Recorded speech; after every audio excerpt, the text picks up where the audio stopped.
37, bueno. No tan joven. Ah, bueno, está bien, joven. Para un economista es joven, por lo general. Cierto. Estamos acostumbrados, bueno, teníamos a Kicillof, un ministro de Economía bastante joven.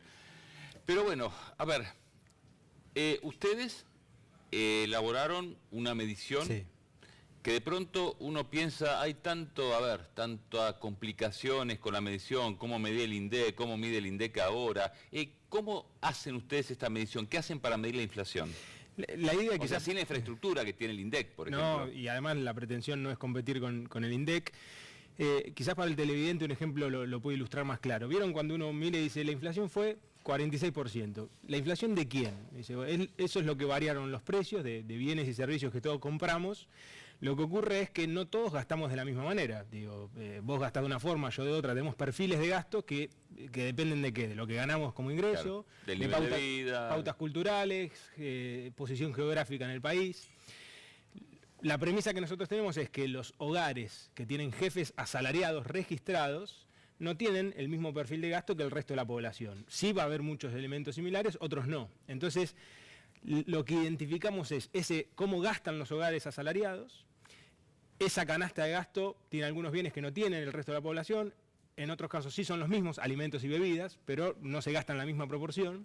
Entonces, para saber realmente cómo la inflación que hubo en alimentos y bebidas, en transporte y comunicaciones, en servicios públicos, cómo esa inflación de esos bienes afectó a los hogares asalariados, eso es lo que quisimos mirar. Tuvimos que construir ese perfil de gasto asalariado, y entonces cuando decimos el 46% promedio, ¿qué es? En promedio, los precios de los bienes y servicios en los que gastan los hogares, cuyo jefe de hogar es un asalariado registrado, de junio de este año, o de junio del año pasado a junio de este año, subieron en promedio 46%. ¿Por qué en promedio? Porque así como un hogar asalariado, no gasta de la misma manera que un hogar del resto de la población, al interior de los hogares asalariados, un hogar de menor ingreso no gasta de la misma manera que un hogar de mayor ingreso. Pongo un ejemplo. Cuanto mayor es el ingreso, uno sale a comer, se va de vacaciones. Sí, tiene otros gastos. Si tiene un auto, tiene el seguro del auto. Cuanto menor es el ingreso, son menores los bienes en los que se gastan. ¿Justamente cuáles? Transporte y comunicaciones, alimentos y bebidas y servicios públicos. Justo los tres rubros que más aumentaron de precio. Por eso la inflación más le pegó a los hogares de menores ingresos. A eso voy. O sea, cuando el INDEC mide, por eso es interesante lo que están haciendo ustedes, porque cuando el INDEC mide de una manera general el tema inflacionario. Ustedes están preocupados fundamentalmente con cómo le pega al asalariado. ¿Cómo le pega? Exactamente. O sea, ¿cómo influye el tema de... ¿cómo influye este tema en aquellos que cobran un sueldo a fin de mes, que de pronto no tienen los gastos que una clase más elevada que tiene, qué sé yo, lo que vos bien decís, los gastos de salud, que tiene una prepaga cara, bueno, no. Sin embargo, esta persona va por lo general a los sindicatos, recurre a esos sistemas de salud. Ahora, lo que dijiste recién, ¿a quién afecta más esta suba de precios? ¿A qué sector?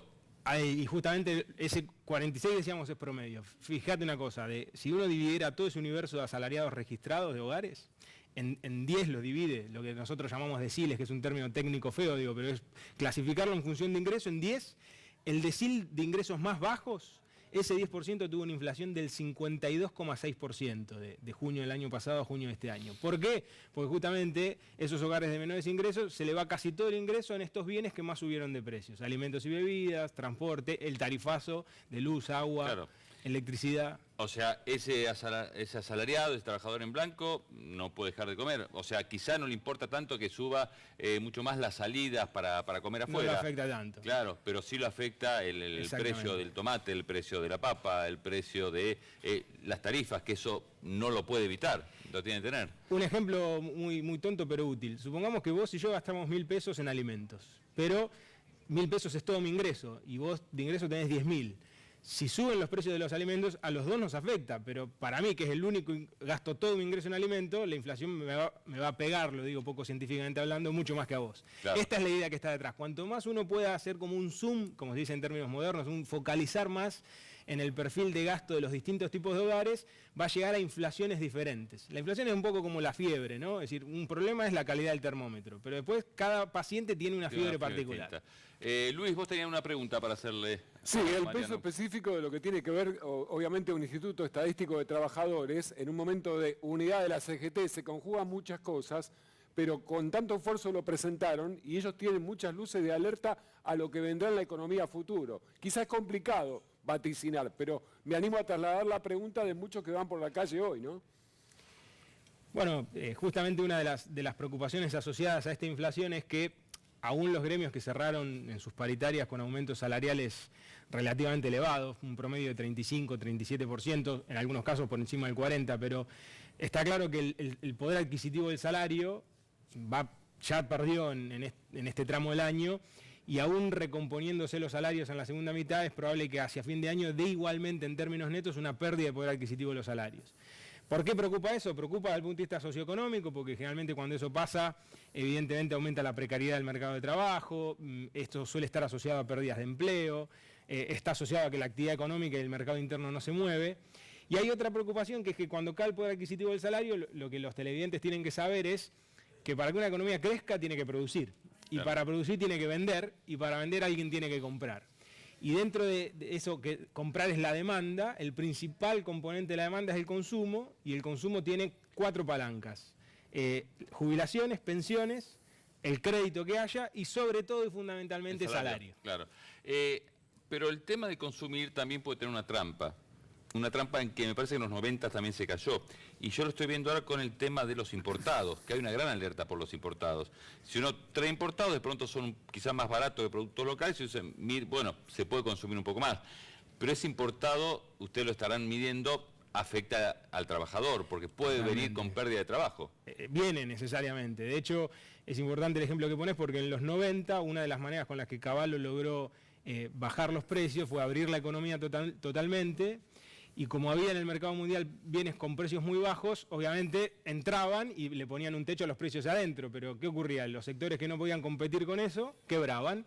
Y cuando quebraban aumentaba el desempleo. Con lo cual, una de las preocupaciones del movimiento obrero no es solo defender el salario y lo que pasa por ende con la inflación, sino ver toda la perspectiva económica general, y hay una preocupación en ese sentido porque si se da un mayor grado de apertura, hay sectores de la economía argentina muy intensivos en trabajo, decimos que absorben mucho trabajo, generan empleo, que si se pierden, no sé, textil, por ejemplo, es un sector que si mañana se abre la economía va a tener serios problemas para competir con China, y atrás de eso hay una pérdida de empleo potencial, ¿no? Hablábamos recién con Luis Autalán, que ahora te va a preguntar solamente este tema porque nos preocupaba mucho, el tema de qué pasa, vos decís, estábamos midiendo los asalariados, pero Autalán hablaba de los trabajadores en negro, ¿no?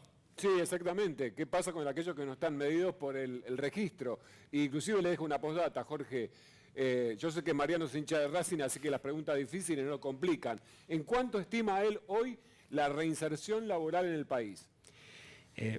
Se puede medir de distintas formas. Me quedo quizás con la variable un poco más sencilla de medir, que es esto de la informalidad o la precariedad laboral.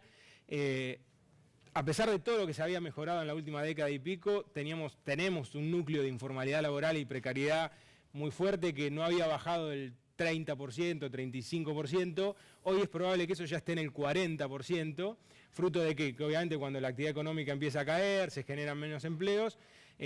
No solo hay más desempleo, sino que se precariza el mercado de trabajo. Esto, para que el televidente lo entienda, es el que trabajaba jornada completa pasa a trabajar la mitad, claro, el que trabajaba en blanco pasa a trabajar en negro porque no le pagan los aportes, y así sucesivamente, ¿no?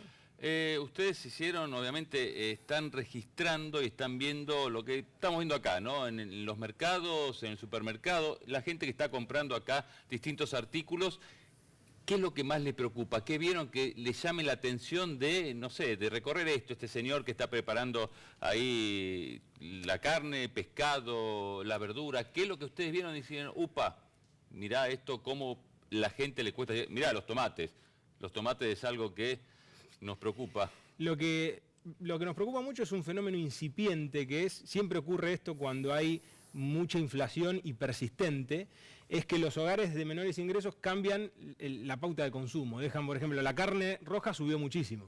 Claro. Y lejos de lo que piensa mucha gente, no se reemplaza tanto, por ejemplo, por el pollo, se lo reemplaza por hidratos. Entonces, si la inflación persiste y la actividad económica sigue en terreno recesivo, ¿Qué hacen las familias para defenderse? Bueno, cambian el modo en que consumen y se alimentan, y eso suele suponer generalmente un deterioro en la calidad alimenticia. Reemplazo proteínas por hidratos o por grasas, y eso nos preocupa porque ya no es un tema cuantitativo, sino de nivel de vida. Para decirlo con claridad, dejan de comer carne para comer más fideos. Para comer más fideos, claro, exactamente. Dejan de comer quizá una verdura más saludable para comer solo arroz, qué sé yo. Y son todas cosas que te van afectando porque no tienen tantas proteínas, porque vas perdiendo calidad de vida, ¿no? Y tal es así que fíjate que de hecho los niveles de obesidad, por ejemplo, en los sectores más bajos de ingresos, claro, lejos de lo que uno podría esperar, son muy altos. Y justamente ¿por qué? Porque es mucha alimentación en base a hidrato y grasa, ¿no?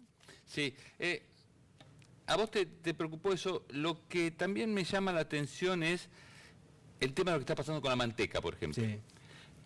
Uno puede presumir, porque tiene la historia argentina lo demuestra así, que ahora falta la manteca y va a volver en algún momento. Ahora va a volver mucho más cara. ¿Por qué? Y el Estado dice, por ejemplo, el ministro de Agroindustria, Buraile, dice, nosotros no podemos hacer nada porque es una decisión empresaria. Y ahí cuando el Estado como observador solamente, que te cuenta lo que pasa en la cancha, pero no se mete a jugar, es una forma también de actuar sobre los precios, ¿no? Y de hecho cuando el Estado no actúa, es como cuando decía la mejor política industrial es que no haya política industrial, es que cuando no hay política hay alguna política.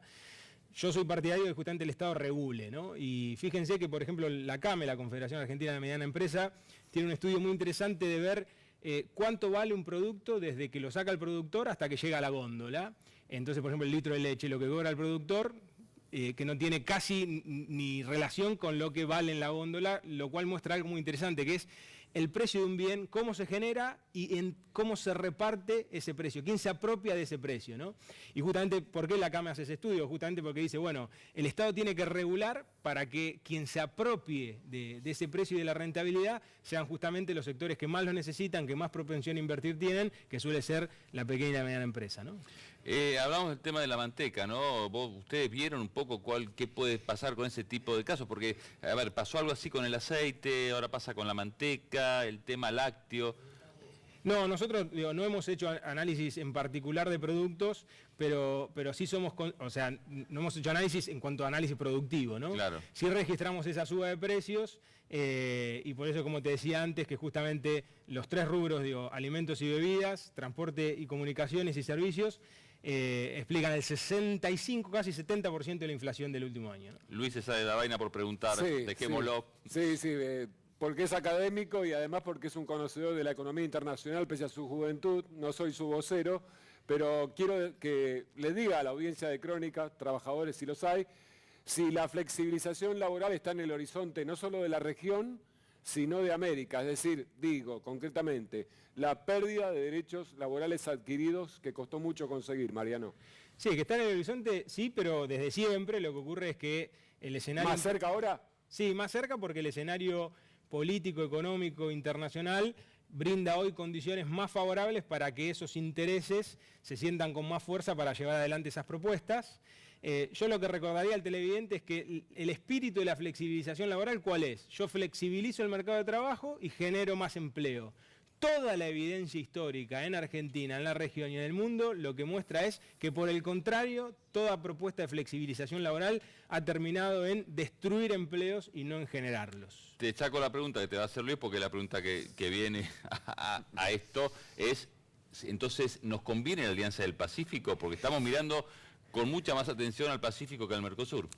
Bueno, es interesante la pregunta porque hay veces que los países en determinados contextos no tienen mucha opción que seguir un camino, entonces uno puede decir la Alianza del Pacífico quizás es un camino insoslayable. Lo que no puede perder de vista el Estado Nacional es que a veces la diferencia se hace no en qué tipo de alianza hago, sino cómo la negocio.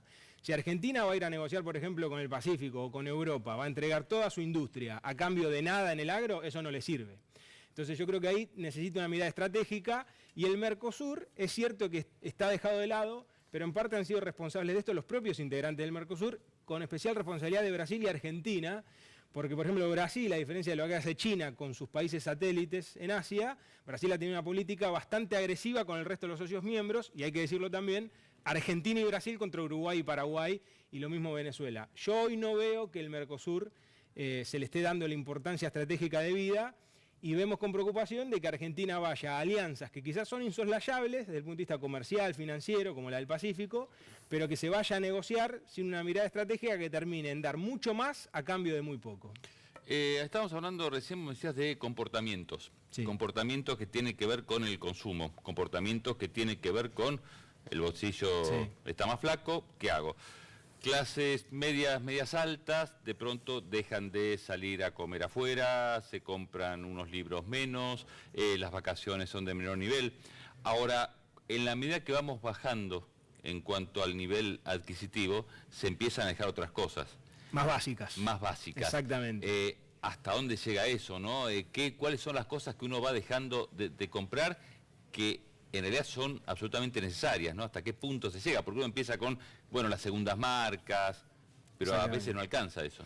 A veces no alcanza, y si uno mira ya una perspectiva de los últimos años, como la economía venía con algunos problemas, en los sectores de ingresos más bajos se veía que de repente se sacrificaba la vacación, aunque sea la vacación dentro de la Argentina. Después el que tenía quizás un auto lo sacrificaba y pasaba a tener un transporte público. Claro. Finalmente ahora, como decíamos antes, estamos viendo comportamientos defensivos que son, bueno, altero ya la composición de la canasta de alimentos. ¿El límite cuál es? El límite es lo que soporte, si se quiere, desde el punto de vista más de la calidad de vida, y por supuesto el límite del empleo, ¿no? La otra variable que el movimiento obrero mira mucho es el empleo, porque justamente una cosa es discutir salario empleado, cuando uno pasa a estar desempleado ya no hay salario que discutir, porque lo que discute es estar o no dentro del mercado de trabajo, con un agregado que en la economía que vivimos, de mercado, capitalista, el que está desempleado está desintegrado de la sociedad, lamentablemente. Entonces el movimiento obrero tiene que ocuparse y se ocupa esencialmente de eso, ¿no? Es que, a ver, si el movimiento obrero no aprendió